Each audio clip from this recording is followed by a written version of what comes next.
अच्छा जी, class 9th की mathematics unit number 16 most important short question है। इनमें से एक शेप आपके शॉर्ट क्वेश्चन में ज़रूर आती है। एक शॉर्ट क्वेश्चन आप लोगों का इसमें से पक्का होता है। और ये डेफिनेशन पढ़ी है, मैं अभी नोट से आपको शेप भी दिखा देता हूँ और करा भी देता हूँ। ठीक है जी, अब ज़रा देखिएगा कि आए इन शेप्स को डिस्कस करते हैं कि ये कैसे होगा। फॉर एग्जांपल पहला हमारे पास क्वेश्चन है, मैंने सारे कर दिए, देखें जी। पहला क्वेश्चन हमारे पास ये हमारे पास रेक्टेंगल है। रेक्टेंगल में उसने हमें लेंथ दी हुई है 6 सेंटीमीटर, उसने हमें विड्थ दी हुई है 3 centimetre. Area of rectangle is equal to होता है लेंथ मल्टीप्लाई बाय विड्थ। तो लेंथ मल्टीप्लाई विड्थ करें तो लेंथ की वैल्यू 6, विड्थ की वैल्यू 3, 6 3 18। अब गलती आप इसमें यह करते हैं, आप लोग यूनिट नहीं लगाते हैं आंसर में। एरिया हमेशा स्क्वायर में होता है, ठीक है। मीटर होता तो यहाँ मीटर स्क्वायर आ जाता।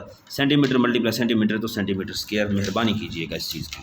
फिर हमारे पास आगे है, उसने हमें शेप दी है स्क्वायर की।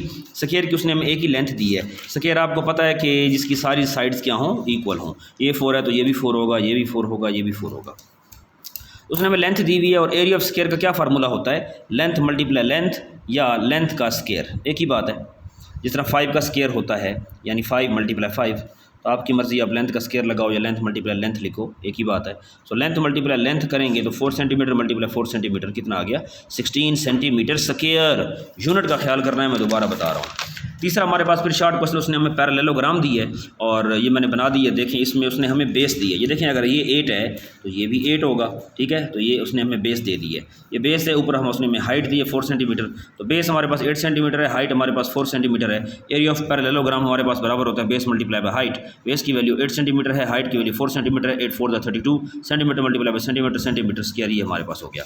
उसके बाद हमारे पास ट्राइंगल उसने हमें दी हुई है। ट्राइंगल में ये उसने हमें बेस दी हुई है 16 सेंटीमीटर और उसमें हाइट दी हुई है 10 centimetre. Base 16 centimetre, height 10 centimetre, ये डाटा लिखोगे। उसके बाद एरिया ऑफ ट्राइंगल का फार्मूला आना चाहिए। मज़े की बात आप लोगों को बता दूं कि MCQs के अंदर वो ये भी पूछता है फार्मूले। फ़लाँ shape, area of triangle find करने का फार्मूला बताएं, एरिया ऑफ फ़लाँ फाइंड करने का फार्मूला बताएं, स्क्वायर फाइंड करने का फार्मूला बताएं, रेक्टेंगल फाइंड करने का फार्मूला बताएं। तो भाई ये फार्मूले भी MCQs में आते हैं।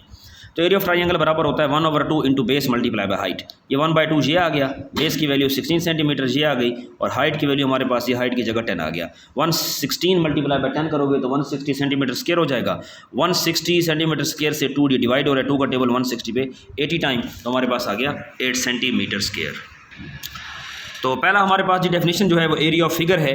एरिया ऑफ फिगर, फिगर क्या होती है? कुछ शेप होती है, शेप मतलब बंद शक्ल होती है। तो ये देखें, area of figure means region, ऐसा इलाका, इनक्लोज्ड जो बंद होता है, बाय अ बाउंड्री लाइन, जो बाउंड्री लाइन से घिरा हुआ किसी बंद शक्ल को हम एरिया ऑफ फिगर कहते हैं। अगली है ये ट्रायंगुलर रीजन। तो ट्रायंगुलर रीजन क्या होता है, इसको हम देख सकते हैं। ये देखिएगा, आपको शेप भी मिलेगी और आपको यहाँ पे जो है वो डेफिनेशन भी मिलेगी। ट्रायंगुलर रीजन क्या होता है? A triangular region is the part of triangle, triangle का वो हिस्सा, एंड इट्स इंटीरियर, और ट्रायंगल का हिस्सा और ट्रायंगल का इंटीरियर, यानी ये जो ट्रायंगल की बाउंड्री है ये भी शामिल होगी और उसका इंटीरियर, उसका अंदर वाला हिस्सा भी शामिल होगा। तो मार्क भी कर दिया उसने कि ये जी ये है। तो लाजमी डेफिनेशन के साथ डायग्राम लाजमी बनाया करें, तब जाके 2 नंबर मिलते हैं। ठीक है जी, एक सिर्फ जस्ट डिफाइन करने से बात नहीं बनती। आगे फिर पहले ये ट्रायंगुलर रीजन था, अब रेक्टेंगुलर रीजन पूछ रहा है, तो हम रेक्टेंगुलर रीजन भी देख लेते हैं। तो जैसे ट्रायंगुलर रीजन डिस्कस किया है वैसे रेक्टेंगुलर रीजन देख लो। Rectangular region is the part of rectangle and it's interior, part of rectangle and it's interior, rectangle का पार्ट और उसका अंदरूनी हिस्सा, जी आगे, इसे हम कहते हैं रेक्टेंगुलर रीजन। एल्टीट्यूड और हाइट ऑफ ट्रायंगल से मुराद क्या है? देखें, ट्रायंगल की एल्टीट्यूड या ट्रायंगल की हाइट से क्या मुराद है? कहता है ए परपेंडिकुलर लाइन सेगमेंट, एक परपेंडिकुलर ड्रा करो, कहाँ से? फ्रॉम द वर्टेक्स, वर्टेक्स कहते हैं कोने को, from the vertex of a triangle, triangle के कोने से कोई परपेंडिकुलर ड्रा करो और अपोजिट साइड यानी मुखालिफ साइड तक लेते जाओ, नीचे तक, ठीक, to its opposite side is called altitude या हाइट ऑफ अ ट्रायंगल। तो एंड पे डिनोट भी कर देना इसको कि भाई ए से लेके हम पी तक चले गए हैं, तो A P is an altitude. तो ये था जी यूनिट नंबर 16 आप लोगों का।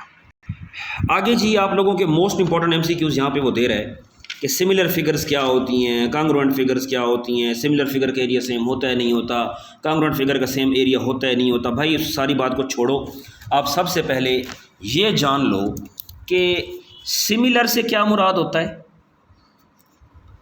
और कंग्रुएंट से क्या मुराद होता है, सिमिलर से क्या मुराद है और कंग्रुएंट से क्या मुराद है। मेरी बात सुने, सिमिलर से मुराद ये है कि ये एक शक्ल है, इसी तरह की मैं एक और बना देता हूँ। सिमिलर से मुराद है ये, तो आप मुझे बताएं सिमिलर फिगर से मुराद होता है ये, तो इनकी क्या शेप सेम है?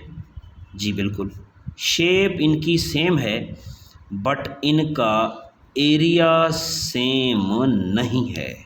तो याद रहे, सिमिलर फिगर की शेप तो सेम होती है, एरिया सेम नहीं होता। आप इसका एरिया भी देख लें, ठीक है, और आप इसका एरिया भी देख लें, ठीक है जी।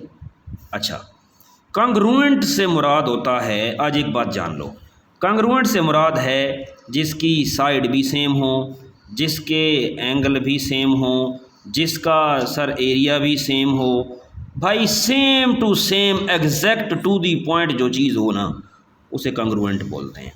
तो देखिएगा, मैं यहाँ पे आप लोगों को कहता हूँ कि जी ये एक ट्राइंगल मैंने बनाई है, और इसी तरह मैं आप लोगों को कहता हूँ कि ये मैंने एक दूसरी ट्राइंगल बनाई है।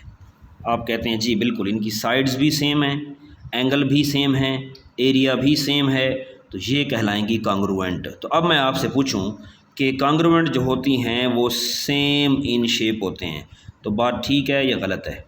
शेप सेम है या नहीं है? शेप बिल्कुल सेम है। शेप सेम नहीं है? शेप बिल्कुल सेम है। क्या उनका एरिया भी सेम होता है? एरिया उनका क्या होता है? सेम होता है। क्या एरिया सेम नहीं है इनका?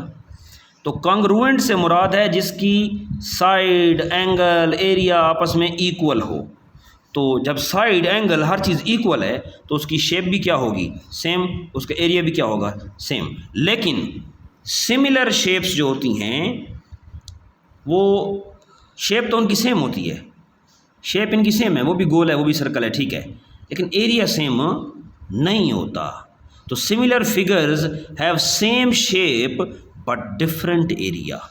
तो वहाँ पे भाई साहब हमें कह रहा है, कहता है similar figures have same area. Similar figure का सेम एरिया होता है। ये सिमिलर हैं, ये सिमिलर फिगर्स पड़ी हैं, इनका एरिया सेम है, ये देखो ज़रा। तो सिमिलर फिगर का एरिया जो है भाई सेम नहीं होता, डिफरेंट होता है। आगे हमें कह रहा है congruent figure have same area. Congruent figure का एरिया सेम होता है। क्या कांग्रुएंट का एरिया सेम होता है? नहीं होता। होता है कि नहीं होता? कांग्रुएंट का एरिया सेम होता है। ये डन हो गया।